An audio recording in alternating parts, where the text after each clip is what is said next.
আসসালামু আলাইকুম সবাই, কেমন আছেন সবাই? আলহামদুলিল্লাহ, আমরা ভালো আছি। আজকে একটি রেসিপি নিয়ে হাজির হলাম, সেটা হচ্ছে ডিম চপ রেসিপি। এটা সবাই পারে, খুবই সহজ। আর রেসিপি কখনো একরকম হয় না, যে যার মতো করে বানায়, যে যার মতো করে করে, এই আর কি। জাস্ট একে অপরের থেকে আইডিয়া নেওয়া। তো এখানে আমি আলু আর ডিমটা সিদ্ধ করে নিয়েছি, আপনারা দেখেছেন।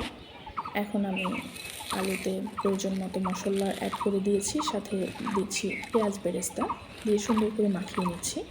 তবে এখানে যে মশলাই দেন না কেন সেটা আপনার পছন্দ মতো হতে পারে, কিন্তু পেঁয়াজটা আপনাকে বেরেস্তাটাই দিতে হবে। কাঁচা দিলে ফ্রোজেন করতে হয়তো প্রবলেম হবে বা খেতেও স্বাদটা ভালো আসবে না। এখানে আপনাকে পেঁয়াজ বেরেস্তা অ্যাড করতে হবে। তো আমি সেখানে আলুটাকে সুন্দর করে মাখিয়ে নিয়েছি। এবার আমি ডিমগুলোকে কেটে নিচ্ছি। আমি একটা দিয়ে 4টা করবো, এরকম একটু চিকন স্লাইস করে নিয়েছি। আপনার রুচি, আপনি পুরো একটাও দিতে পারেন, হাফও দিতে পারেন, আবার আমার মতো করতে পারেন, যেটা আপনার ভালো লাগে।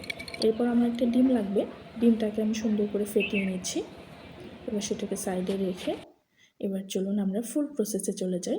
তার আগে হচ্ছে ব্রেড ক্রাম্বস লাগবে, এটা অবশ্যই লাগবে। তো এটা আমার ঘরে বানানো ব্রেড ক্রাম্বস। এবারে আমরা আলুর চপটাকে বানিয়ে নিব। এই প্রসেসটাও সবার জানা।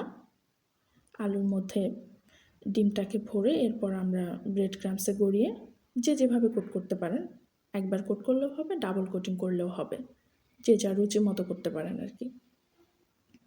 কোনো রান্নাই হোক, যেটাই হোক না কেন, এটা যার যার রুচি।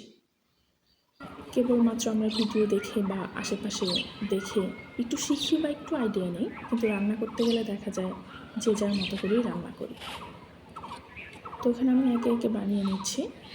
প্রথমে আমি আলুতে কোট করে নিব, এরপর হচ্ছে আমি ব্রেড ক্রাম্বস আর ডিমে চুবিয়ে নেব, কারণ সব একসাথে করতে গেলে একটু উল্টাপাল্টা হয়ে যায় আর কি। যেমন খুবই বিরক্তিকর কাজ হচ্ছে এটা, ডিমে চুবিয়ে আবার ব্রেড ক্রাম্বসে দেওয়া। এটা যদি হাত দিয়ে দেওয়া যায় ভালো হয়, তবে বিরক্ত লাগে। চামচ দিয়ে দিলে হাতটা শুকনো থাকে, করতেও আরাম লাগে, ইজি হয় আর কি ব্যাপারটা। তো যাই হোক, এখানে আমি ব্রেড ক্রাম্বসে গড়িয়ে নিচ্ছি। আমি ডাবল কোটিং করে নিয়েছি, আপনি আপনার ইচ্ছা মতো নিতে পারেন।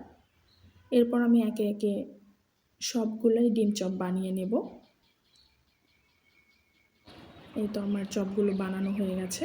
এবার আমি এটাকে ফ্রিজে রেখে ফ্রোজেন করব, যখন ইচ্ছা তখন খাওয়া যাবে, এটা কোনো প্রবলেম নেই। ফ্রিজ থেকে সরাসরি বের করে আপনি ভেজে নিতে পারবেন। আশা করছি ভালো লাগছে। আল্লাহ হাফেজ।